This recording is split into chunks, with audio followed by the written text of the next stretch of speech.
Vidas de paz, sin hacer tu voluntad. Háblame, papá.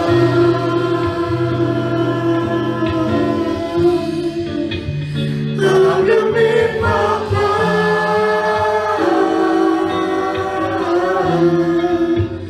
Háblame, papá.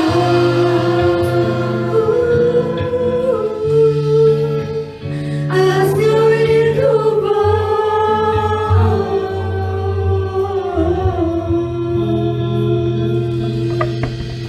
Señor,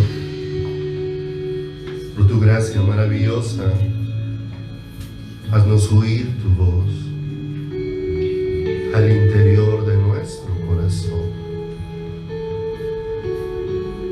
Porque tus ovejas oyen tu voz y te siguen, y tú les das vida eterna y no perecerán jamás, dice tu palabra. Permítenos ser un rebaño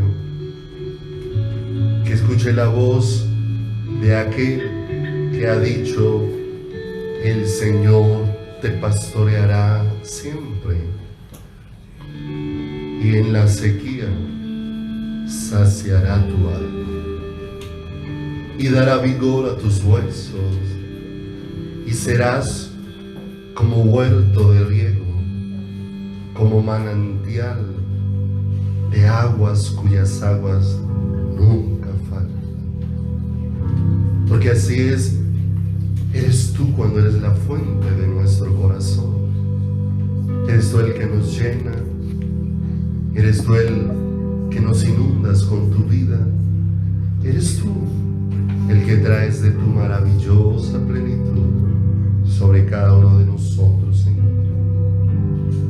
Gracias, Padre, por permitirnos levantar una oración y poner delante de tu presencia la vida de Marcela Casas. Ponerla en tus preciosas manos, Señor. Ya está allí en cuidados intensivos, Padre. Pero rogamos que en tu misericordia te manifiestes, Señor, a esta vida, trayendo el mejor de los regalos, y es tu presencia sobre su corazón, sobre su espíritu. Que tu misericordia cubra esta vida y le levantes con tu poder y conforme a la multitud de tus misericordias, Señor. La ponemos en tus manos, como ponemos nuestras vidas, Señor, en todas las áreas. Nuestra vida física y nuestra vida espiritual en tus manos, Señor. Rogando que nos levantes, Señor, con tu presencia. Que nos renueves por tu espíritu. Que nos avives, Señor, cada día más. Que de tu presencia cada momento venga bálsamo, refrigerio para nuestro corazón. Porque tú eres nuestro descanso, como dice tu palabra, a través de lo que le expresaste a Moisés. Mi presencia irá contigo y te daré descanso. Es tu presencia la que nos da reposo y la que nos da descanso. Te rogamos que aún en esta noche nos dé la gracia de honrarte con gratitud de nuestro corazón, con lo recibido de tu mano, Señor. Porque como dice tu palabra, de lo recibido de tu mano es de lo que nosotros te damos, de lo que tú en tu infinita misericordia y fidelidad nos das. Con ello, Señor, tú pones, Señor, en nosotros el deseo de que nuestra honra a ti, Señor, dejen de ser solo palabras para convertirse en acciones, en hechos, y para que el honrarte en nosotros, Señor, no sea una simple doctrina, sino de verdad sea un deseo profundo del corazón que está derretido a tus pies, que está humillado bajo tu poderosa mano y rendido bajo tu precioso y maravilloso amor. Gracias, Padre, por cada dador. Gracias por el privilegio de honrarte. Y gracias, Dios, por tu palabra esta noche. Permítenos recibirla en nuestro espíritu. Las palabras que tú hablas son espíritu y son vida. Y que tus palabras sean ahí plantadas, Señor, en nuestro espíritu, Señor, en nuestro ser interior. Que sea, Señor, esa vida tuya instalada en nosotros, te lo rogamos, Señor. En el bendito nombre de Jesús, nuestro Salvador eterno. Amén. Y amén, Señor. Buenas noches, Dios los bendiga. Si quieren cerrar la puerta para que no entre tanto frío. Bueno verles en esta hermosa noche para compartir la preciosa y hermosa palabra del Señor. Porque necesitamos oír estas palabras en nuestro corazón, pero de Dios mismo.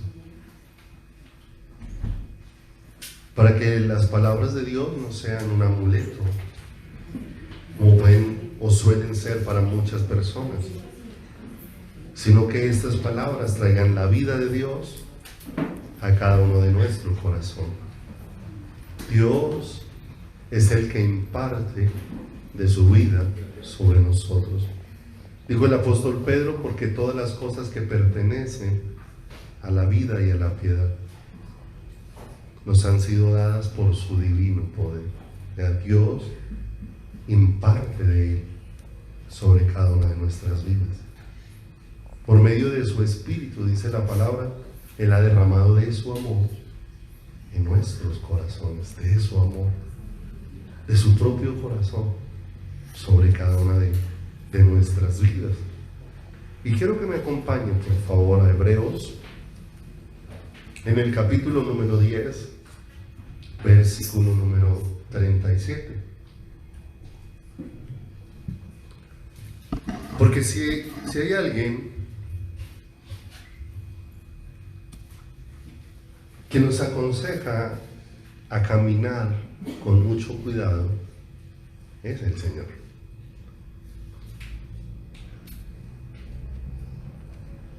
Y Él nos provee para caminar con el cuidado que Él desea para nuestras vidas.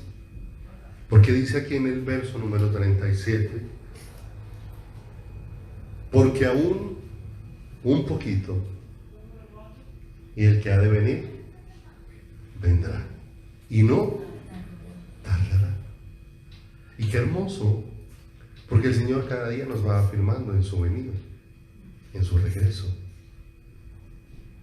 en la trompeta que pronto escucharemos y que anhelamos con todo el corazón poder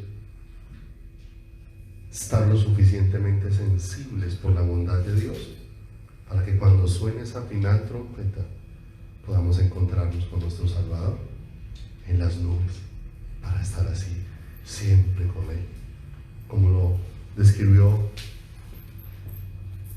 el Señor en su palabra. Porque aún un poco, el que ha de venir vendrá y no tardará. Y en el verso 38 el Señor dice, mas el justo vivirá por fe, y si retrocediere, no agradará mi alma.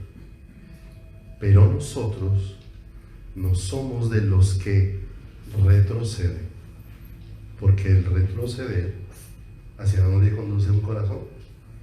Hacia la perdición, sino de los que tienen fe para preservación del alma.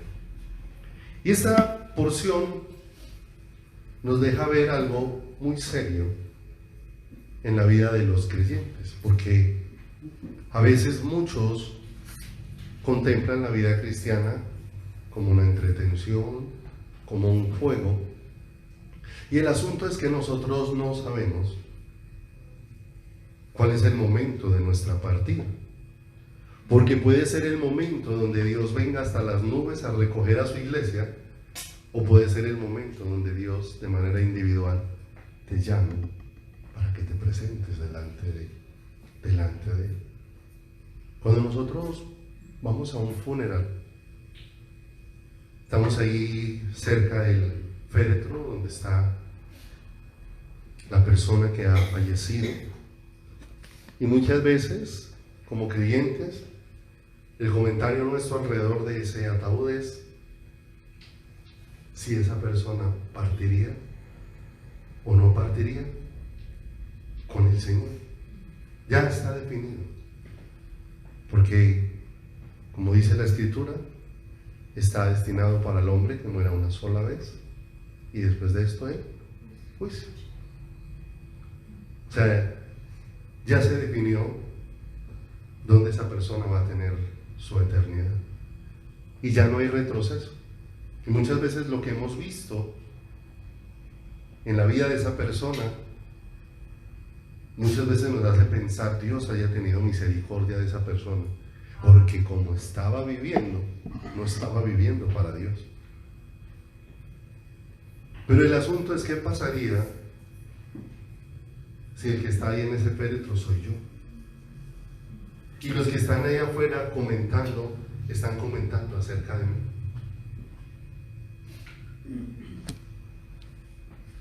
El asunto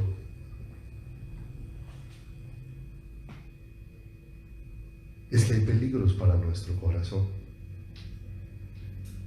Y uno de los peligros es estancarnos. Y uno de los peligros es que nuestra vida vaya retrocediendo. Porque muchas veces nuestra vida puede ir retrocediendo en el Señor, aunque yo me siga congregando y aunque yo siga participando de reuniones. Porque todo en la palabra de Dios se define en cuál es la respuesta que mi corazón va teniendo hacia el Señor. Cómo mi corazón está respondiendo a ese amor.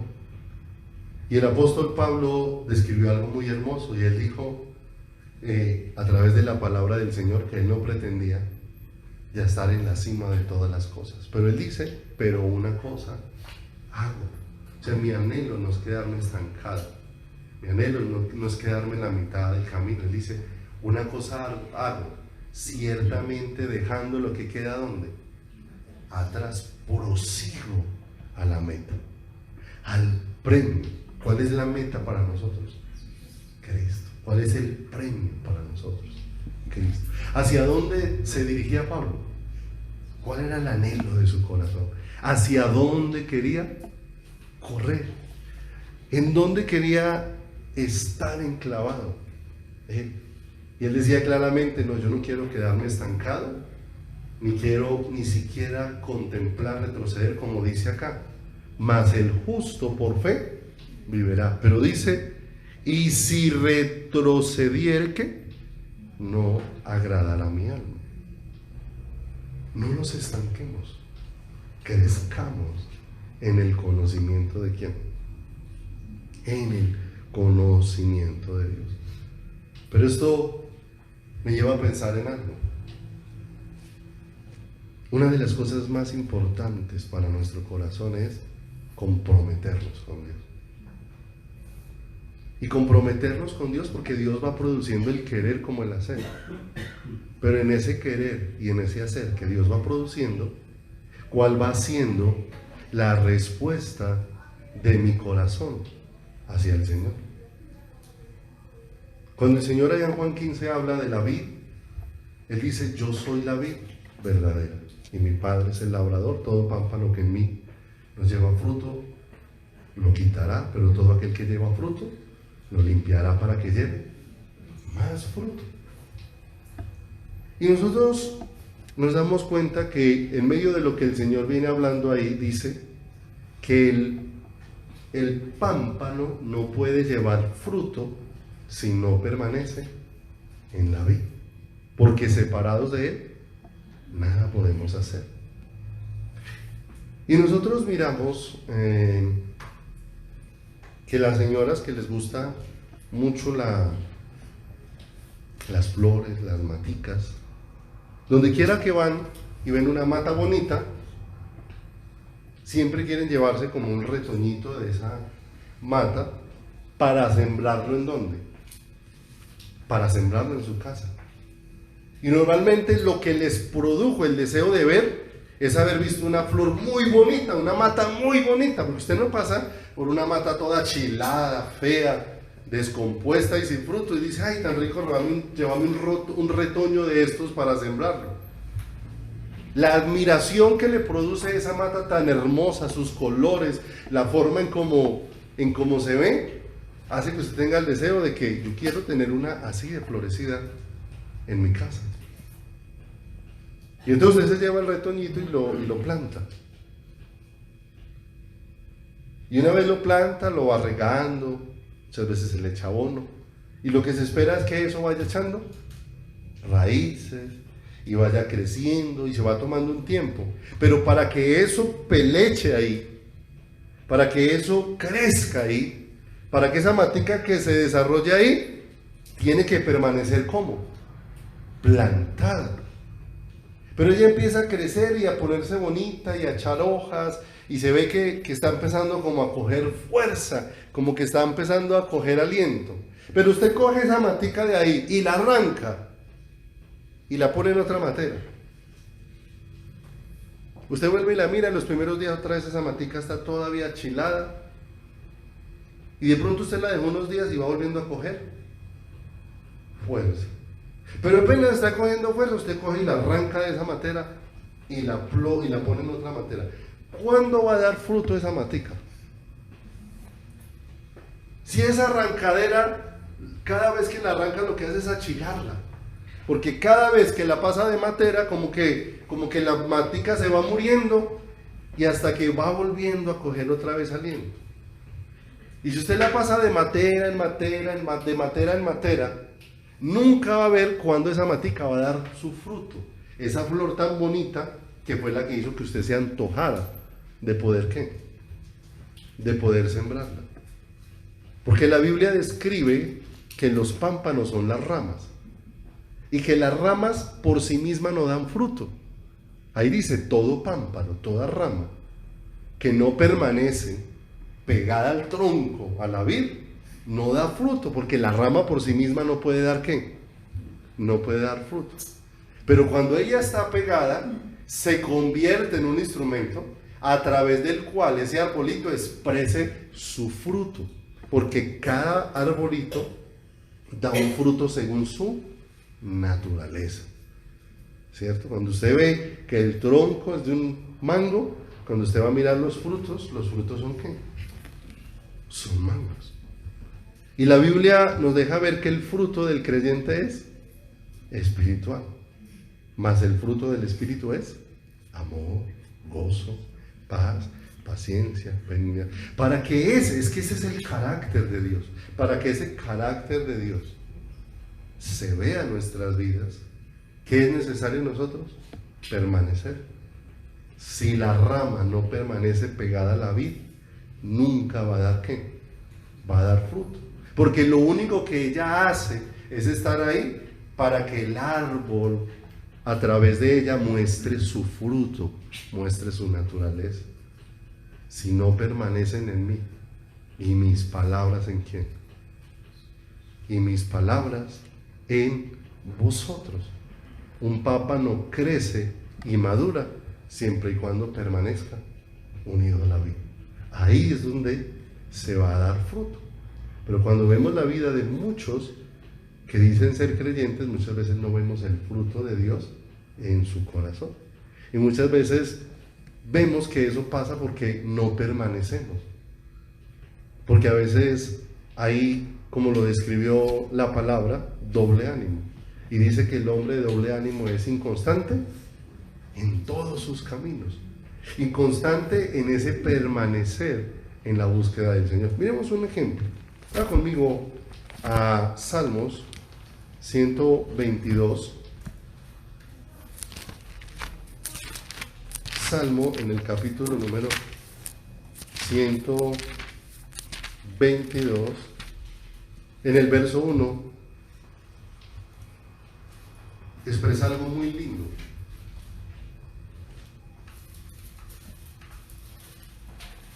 Yo me alegré con ¿quiénes? Con los que me decían, a la casa del Señor, ¿qué?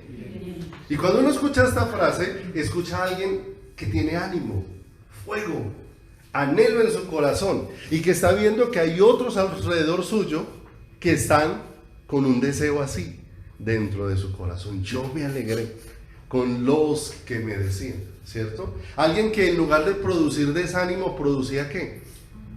Ánimo dentro de su corazón y dentro de su vida. Algo que estaba ardiendo dentro de su interior. Para los israelitas en el Antiguo Testamento, ir al templo era ir a una relación de comunión. El lugar donde se encontraban ¿con quién? Con el Señor. Y qué hermoso considerar que para nosotros lo más emocionante de nuestras vidas es encontrarnos con Dios.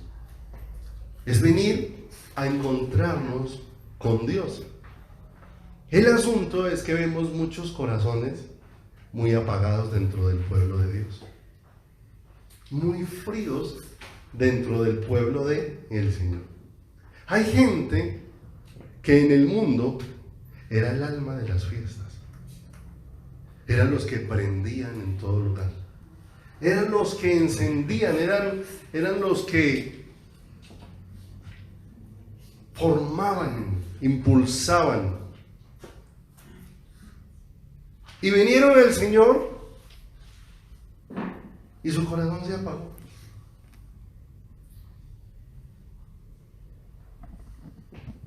Porque allá se movían con una pasión intensa. Y vinieron al Señor y qué frío en el corazón para con el Señor. Qué frío. Porque aunque la vida cristiana no es emocional, no es una vida apagada. Aunque no dependemos de las emociones, pero no es una vida apagada. Aunque la vida cristiana no es una vida en la carne, pero tampoco es una vida fría para con el Señor. Aunque la vida cristiana no es una obligación, tampoco es una vida de libertinaje para los que buscan al Señor. Pero el asunto es, ¿por qué no hay ese fuego ardiendo dentro del corazón y dentro de la vida? Cuando el Señor dijo, el justo por fe, ¿qué? Vivirá, ¿cierto? Para los que vemos aquí en la palabra, venir a un encuentro con el Señor era un motivo de alegría, era un motivo de gozo, era un motivo de felicidad. Pero es que el asunto es que a veces nosotros decimos que tenemos una felicidad de buscar al Señor, pero no se nos nota ni en las palabras, ni en la mirada, ni en la actitud que hay dentro de nuestro corazón, ¿cierto? Usted sabe dónde es un lugar donde uno está como apagado. Usted habla así. ¿Cómo? En un velorio, ¿sí o no? Y el ambiente es así, porque es que hay un muerto. Pero la pregunta es, ¿será que Jesús sigue así muerto para muchos dentro de su corazón? Porque es que nosotros, cuando vamos a buscar al Señor, no vamos a un velorio. Vamos es delante del Dios que murió y resucitó, del que no se quedó en la tumba, del que está vivo. Acompáñeme a estas citas y verá. Primera de Samuel.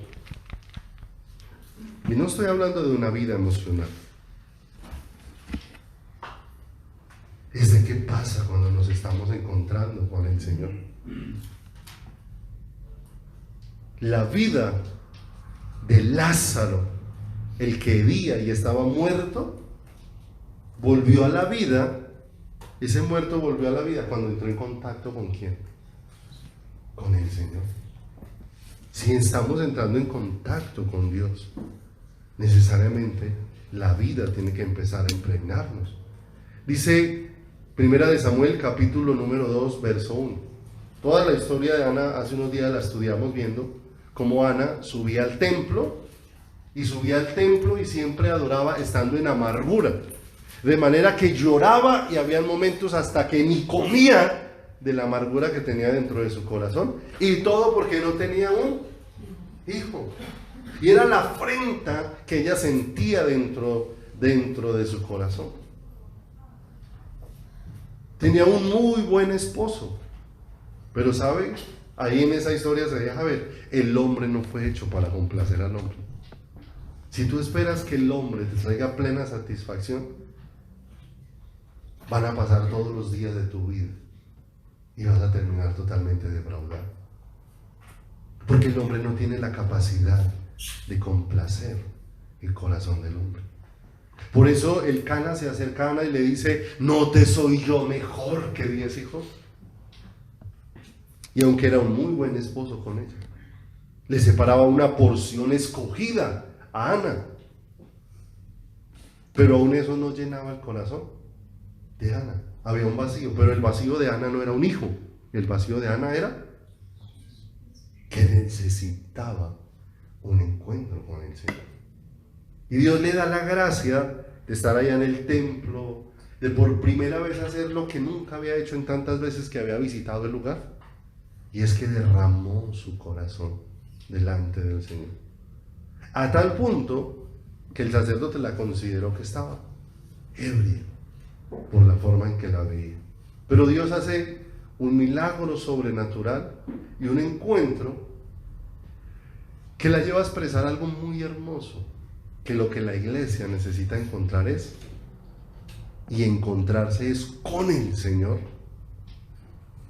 porque es la única forma de que venga plenitud al corazón. Ella se encuentra con el Señor, Dios prepara ese escenario para que ella se encuentre con Él. Ella sale, Dios le permite estar embarazada. Ella dice, yo no voy a subir al templo hasta el día que suba, es porque voy a dejar el niño allá, porque Dios me lo dio y es de Dios. Y llega el momento donde Ana sube al templo y entrega a su hijo.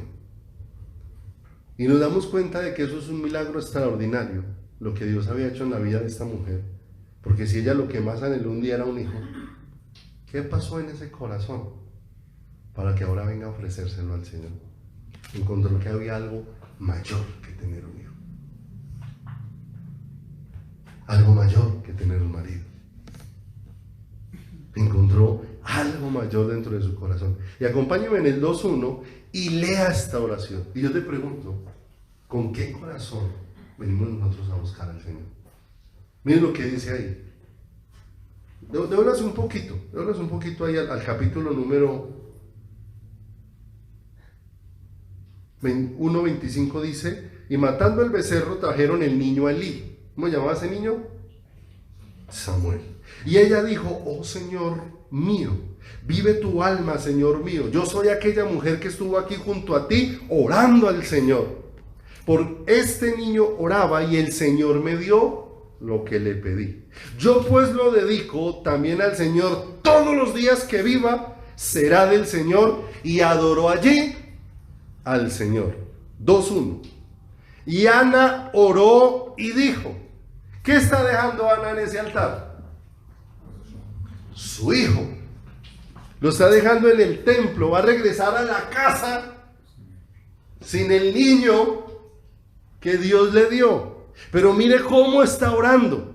Y oró Ana y dijo, mi corazón se regocija en el Señor. Mi poder se exalta en Dios.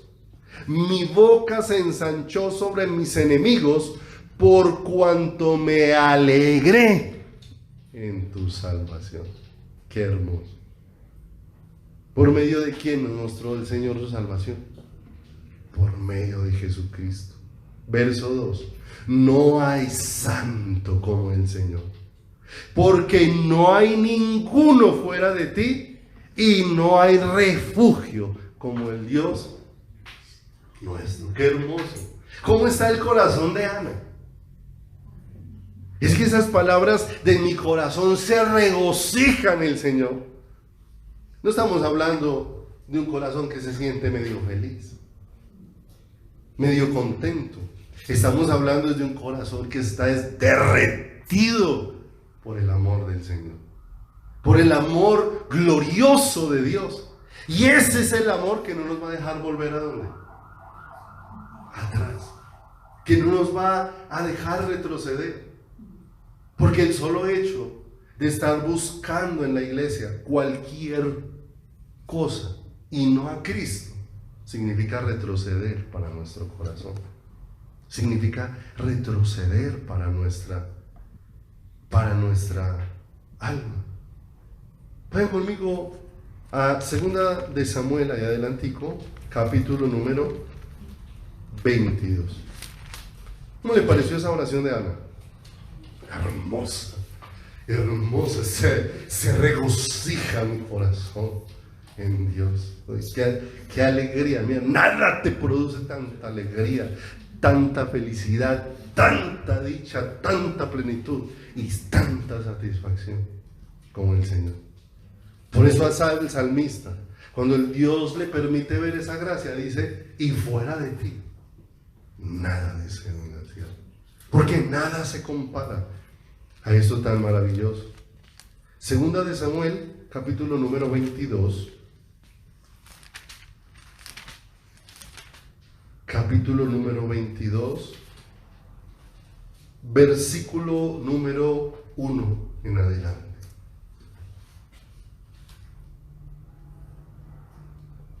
Ya no es Ana hablando, ahora es David. Habló David al Señor las palabras de este cántico. El día que el Señor le había librado de la mano de todos sus enemigos y de la mano de Saúl, dijo, miren lo hermoso: el Señor es mi roca y mi fortaleza y mi libertador. Dios mío, fortaleza mía, en Él confiaré. Mi escudo y el fuerte de mi salvación, mi alto refugio, Salvador mío, de violencia me libraste. Invocaré al Señor, quien es digno de ser ¿qué? Ay, qué hermoso. ¿Cómo está ese corazón? Ahí frío, distante, aperezado. No, corazón que tiene un anhelo profundo, un deseo, que está reconociendo que Dios no es uno más dentro de su vida y dentro de su corazón. Vaya conmigo a Lucas, por favor. Lucas.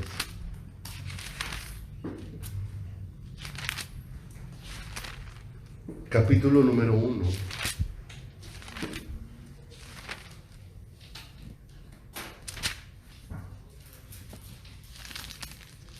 Versículo número 46. 1:46. Entonces María dijo. ¿Cuántos años han pasado entre Ana y María? Muchísimos años. ¿Cuántos años entre David?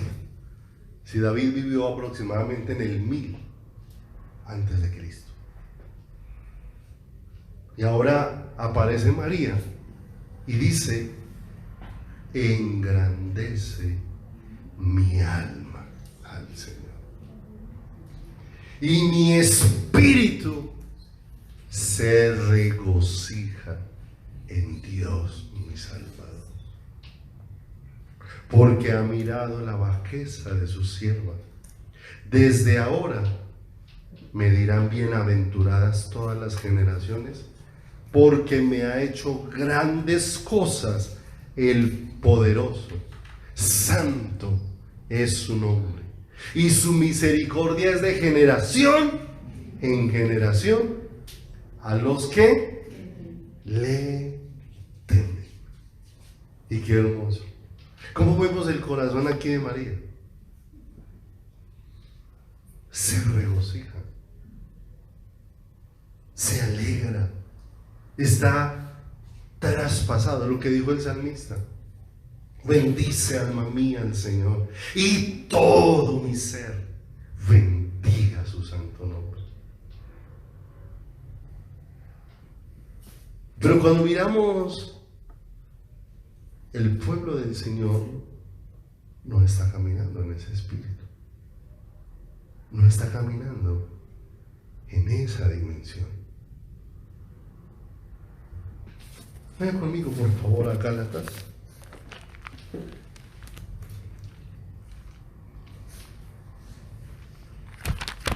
Capítulo número 5.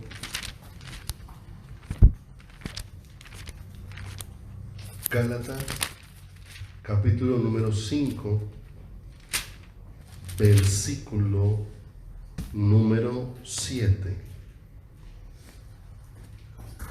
Gálatas, capítulo número 5, versículo número 7. Y mire lo que el apóstol Pablo dice aquí a los Gálatas. Vosotros corríais bien. ¿Cómo iba? ¿Cómo había sido por algún momento el caminar de los Gálatas? Porque ahí ya se está refiriendo a algo que ocurrió, pero que no está ocurriendo. Algo que en un momento hubo, pero que no está sucediendo. Vosotros corríais bien. Ibais en la dirección correcta. Nuestros corazones estaban encendidos. Pero él les pregunta ahí, ¿quién os estorbó para no obedecer a la verdad? Porque la obediencia está íntimamente ligada al amor.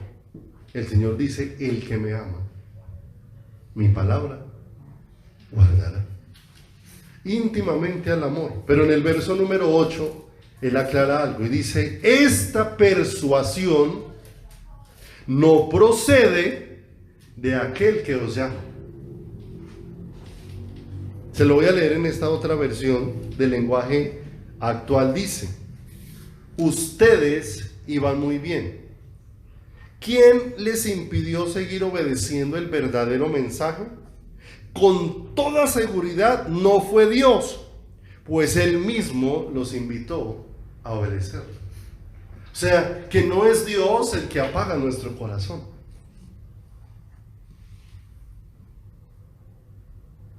Vosotros corríais bien. ¿Quién nos estorbó? ¿Qué pasó? ¿Qué pasó?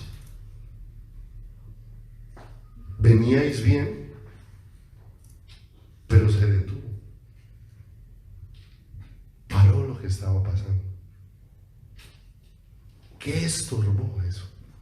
Dentro del corazón, dentro de la vida.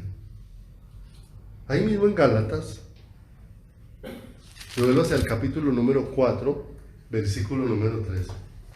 Y te vas a dar cuenta que ellos habían empezado muy bien.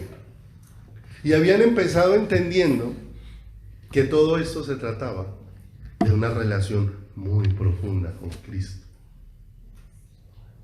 Hace unos días compartíamos algo. Que el que toma del agua natural, cuando tiene sed, después de beber cierta cantidad de agua, ya no quiere beber más. El agua natural. Pero no sucede así con el agua de vida. Porque entre más una persona bebe de Cristo, más quiere. Entre más bebe de Cristo, más quiere. Con el agua de vida sucede diferente. Por eso el Señor dijo, el que cree en mí, como dice la Escritura, de su interior correrán. Ahí no dice gotas, chorritos, dice ríos de agua viva. O sea, cosas que se desbordan de Dios en nuestro corazón y en nuestra vida. Así que la iglesia de los Gálatas había empezado bien, pero como leímos ahora, vosotros corríais bien.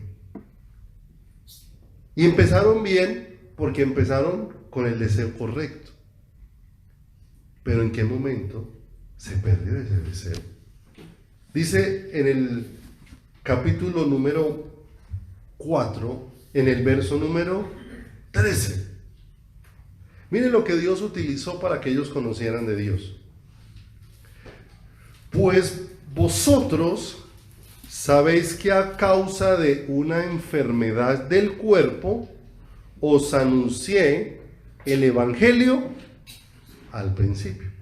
Pero los que estaban enfermos no eran los que oyeron, el que estaba enfermo era el que les predicaba.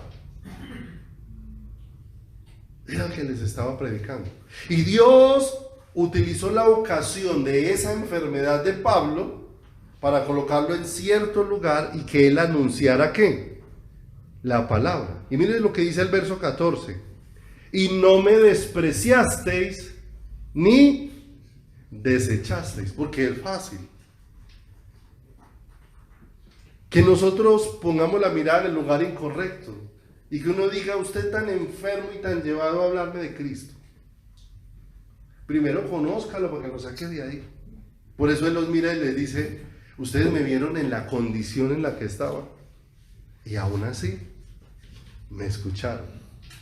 De manera que sus oídos estuvieron atentos, era para darse cuenta que Dios era mucho más que la sanidad del cuerpo físico. Y dice acá, y no me despreciaste ni desechasteis por la prueba que tenía en mi cuerpo. Antes bien, me recibisteis como a un ángel de Dios, como a Cristo Jesús. O sea, ¿cómo lo recibieron? ¿Cómo recibieron la palabra? Señor, ¿qué les ofreció Pablo en esa predicación? A Cristo. Ahora el verso número 15, él les pregunta, o sea, ustedes, la satisfacción que les produjo fue eso, ese tesoro tan grande que es Cristo. Y él les pregunta en el verso 15, ¿dónde pues está esa satisfacción que experimentabais? O sea, se perdió. ¿Dónde está pues? Porque os doy testimonio de que si hubieses podido, os hubiera sacado vuestros propios ojos para dármelos. ¿Cómo estaban inundados esos corazones? La única forma de que uno esté actuando de esa manera es que esté inundado de amor en su corazón. Porque de otra manera, lo único que uno actúa es con egoísmos. ¿Sí o no? ¿Cómo le va a decir uno, cómo quitarme mis ojos y dárselos para que otro vea y yo quedarme ciego? Y dice que ellos tenían tanta satisfacción en su corazón que aún hubieran dado sus ojos y se hubieran quedado ciegos porque entendían que no era la vista la que les daba felicidad. ¿Cómo estaban viviendo unos momentos tan hermosos con el Señor? Donde pudieran decir, se regocija mi alma en Dios mi Salvador. Por eso Él les dice, vosotros corríais bien, ¿sí, no? Pero ¿dónde quedó esa satisfacción? Porque es necesario que permanecer. Si no permanecemos, nuestro corazón puede volver a estar vacío. Vuelva ahí conmigo a Hebreos, por favor. Hebreos 10. Hebreos 10, en el 37 leímos la cercanía de la venida del Señor, como el Señor dice, mas el justo por fe ¿qué? Vivirá. ¿Qué dijo Santiago? ¿Tienes fe?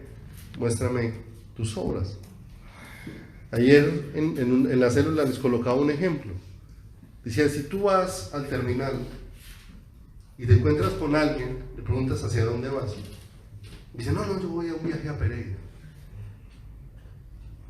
Pero tú vas hacia otra dirección, vas hacia Bogotá.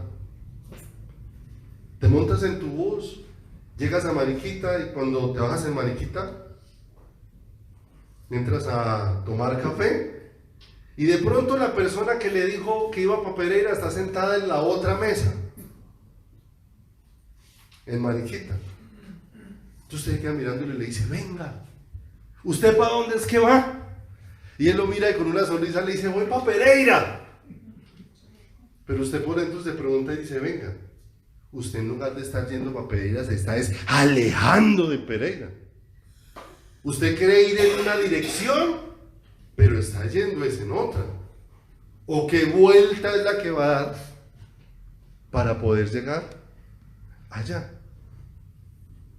Y la pregunta es aquí, si ellos, los que fueron conducidos hacia el Señor, empezaron a encontrar una satisfacción profunda en el corazón, empezar a perder esa satisfacción significa que dejamos de correr hacia el Señor.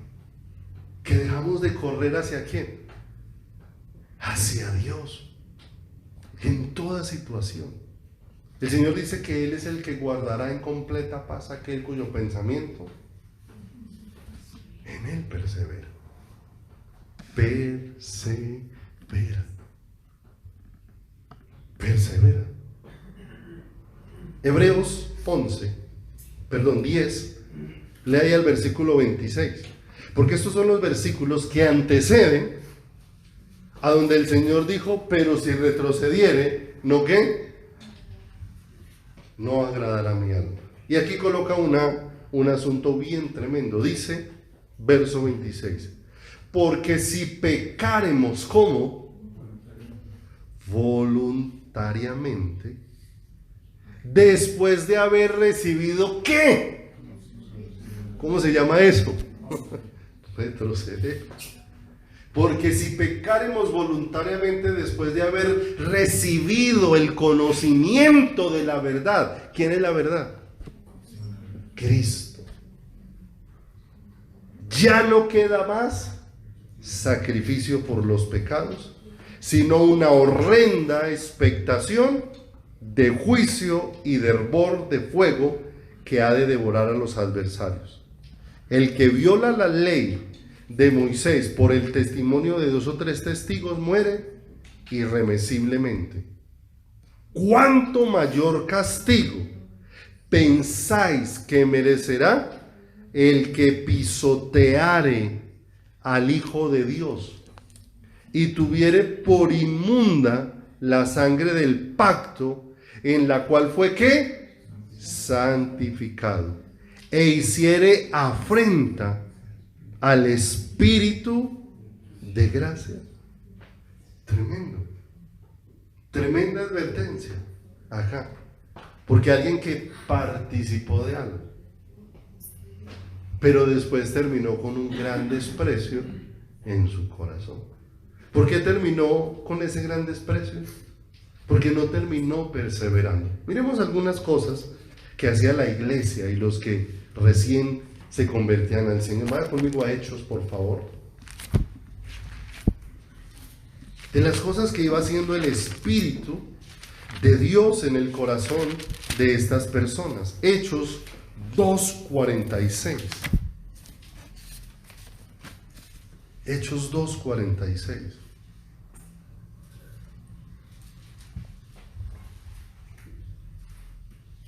Y perseverando, ¿cómo? Unánimes, ¿cada cuánto? Cada día en el templo. Y partiendo el pan en las casas, comían juntos. ¿Cómo? ¿Cómo estaba el corazón de ellos? ¿Cómo buscaban a Dios? ¿Cómo estaba su corazón? ¿Cuál era la alegría de su corazón? ¿Era lo que leímos ahora? Al comienzo, yo me alegré con los que me decían. Pero hay otro salmo donde dice, cuán bueno es estar los hermanos juntos y en armonía. O sea, unidos en la búsqueda de ¿quién? En la búsqueda de Dios. Y perseveraban unánimes cada día en el templo y partiendo el pan en las casas, comían juntos con alegría y sencillez de qué. Mire, entre menos comunión tenemos con Dios, más complicados somos. Entre más vamos viviendo esa relación con el Señor, más sencillo se va volviendo el corazón. Verso número 47 dice, alabando a Dios y teniendo favor con todo el pueblo, y el Señor añadía cada día a la iglesia a los que habían de ser ¿qué? Habían de ser salvos. Vaya adelantico en Hechos 11, vaya conmigo.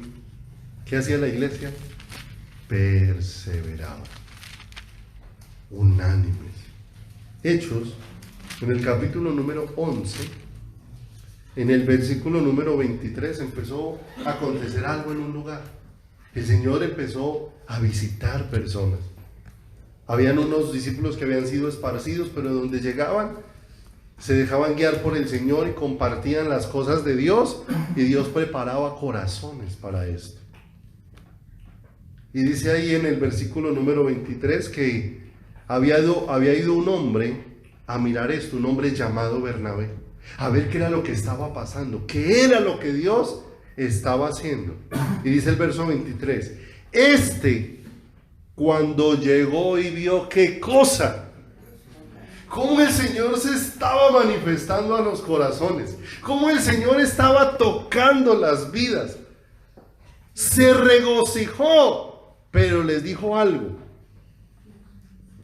y exhortó a todos a que con propósito de corazón permanecieran fieles al Señor. Vio algo muy bonito que estaba ocurriendo, algo muy hermoso de parte del Señor. El Señor moviéndose, tocando los corazones, y él llegó y dijo, esto no es sino la gracia de Dios, ese favor de Dios. Y viendo eso los exhortó a que hubiera un propósito en su corazón: permanecer fieles a quién, fieles al Señor, fieles al Señor, porque no podemos retroceder. Tú dejas de buscar a Dios y dejas de escudriñar al Señor y tu corazón se va. No olvides el ejemplo de la mata: la arrancas y la pones y esa matica vuelve y se pone toda achucharrada. Y después de que la has cambiado en muchas maticas, te das cuenta que nunca esa matica ha dado fruto. Pero no ha dado fruto porque no ha permanecido plantada. Y muchas veces la iglesia no da fruto porque no ha permanecido plantada en quién, plantada en el Señor. Leíamos hace poco en Tito, donde había una advertencia así, donde decía que muchos profesan conocer a Dios, pero con sus hechos lo niegan. Con sus hechos lo niegan. ¿Qué no se ve? Fruto de la vida de Dios en ese corazón. Hechos 6:4. ¿Cuántas ocupaciones uno puede tener? ¿Con cuántas cosas nos podemos ocupar? Es más, a veces uno dice, no alcanza el tiempo. Cada vez hay más cosas para hacer y cada vez el tiempo se va más rápido. No alcanza el tiempo. Más cosas tratando de absorber el tiempo. Y llegó un momento donde los discípulos se vieron enfrentados a esto.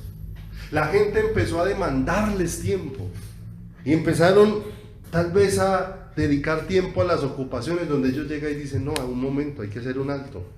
Que ahí es donde dice aquí en 6:4 del libro de Hechos, 6, versículo número 4, dice, y nosotros persistiremos en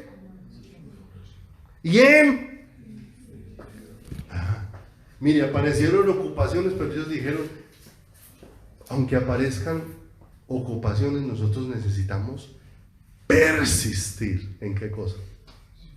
en la oración y en estudiar ¿qué? La palabra. Y en el deseo de aprender ¿de quién? Del Señor. De decirle al Señor, enséñame. Pero la pregunta es, ¿cómo vemos nosotros la necesidad de buscar a Dios? Una persona tiene cáncer. Y nosotros escuchamos de cáncer y vemos esa como una situación muy grave en la vida de una ¿qué? De una persona. Esa persona que tiene cáncer, ¿por qué va al médico?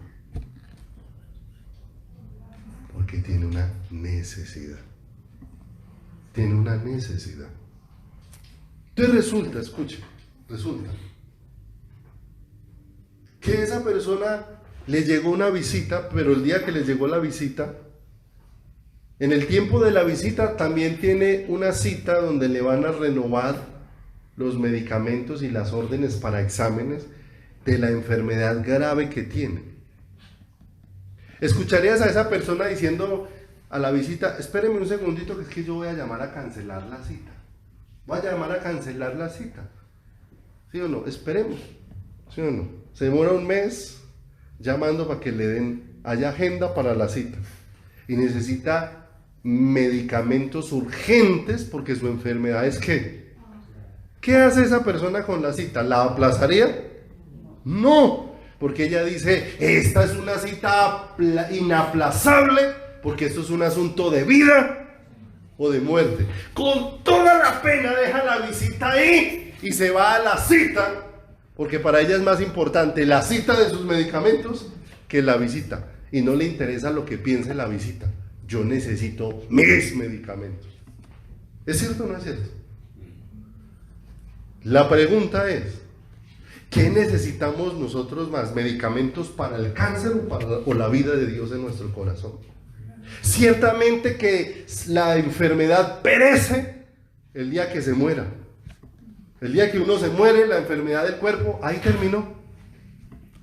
Porque cualquier enfermedad que una persona tenga el día que se muere, ahí se acabó la enfermedad. Pero hay una situación que está dentro del espíritu y dentro del alma del hombre, que si no es solucionada, con la muerte no se termina. Antes, la muerte la puede agravar. Porque no hay nada más terrible para un ser humano que irse a una eternidad sin el Señor. Pero nosotros miramos, y es más importante una cita con un médico especialista que una cita con el Creador de los cielos. ¿Y ellos qué dijeron? No, hay muchas ocupaciones y muchas cosas que nos pueden entretener, pero nosotros persistiremos en la oración y en el ministerio ¿de qué? Y en el ministerio de la palabra. Ahí en el Antiguo, vamos a terminar Hechos 18:24. Ahí en el Antiguo, Hechos en el capítulo número 18, versículo 24. Mire lo hermoso de vivir una vida cristiana así, diferente, con fuego, con anhelo. Se regocija mi alma en Dios mi Salvador. 18:24 dice, llegó entonces a Éfeso un judío llamado Apolos, natural de Alejandría, varón elocuente, poderoso en las Escrituras. Este había sido instruido en el camino del Señor. ¿Y cómo era? ¿Cómo era su espíritu? ¿Frío? ¿Distante? ¿Apagado? No.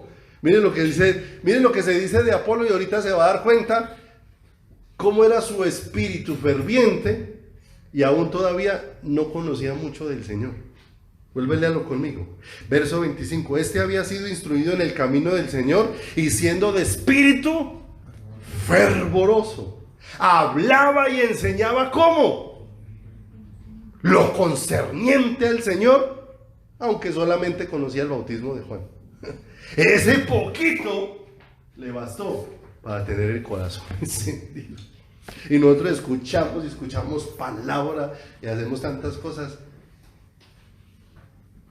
¿Y dónde está el espíritu fervoroso? ¿Y dónde está la diligencia?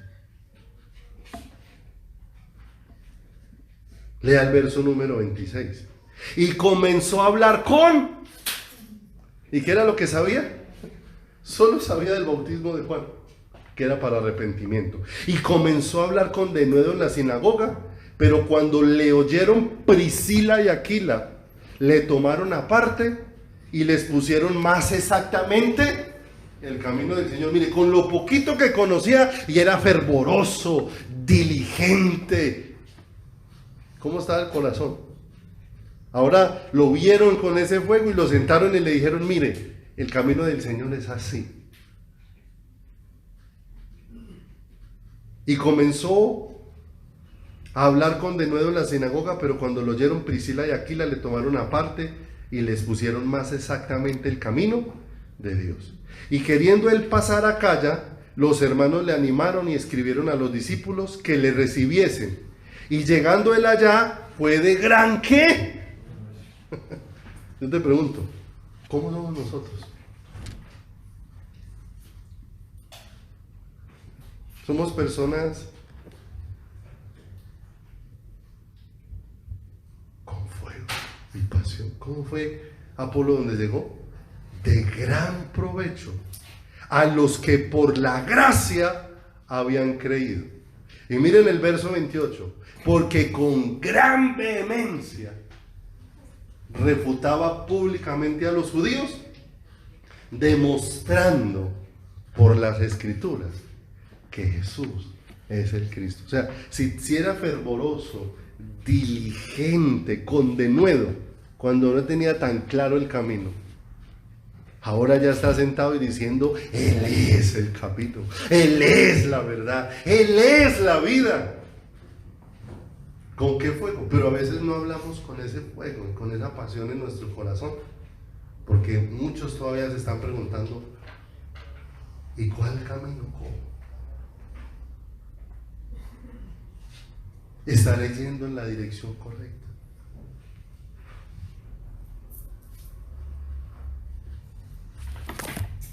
Steven, ¿me acompaña? Vuelvo ahí a Hebreos, terminamos leyendo esta última cita de Hebreos. ¿Con qué empezamos? Hebreos, capítulo número 10, versículo número 37. Porque aún un poquito, y el que ha de venir, vendrá, y no tardará. Mas el justo vivirá por fe. Y si retrocediere, o sea que hay esa posibilidad, no agradará a mi alma.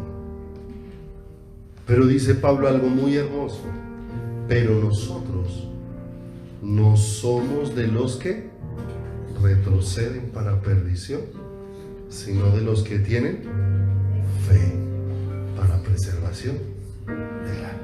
Vamos a orar. Padre bueno y maravilloso, estamos muy agradecidos, Señor, contigo por la infinita bondad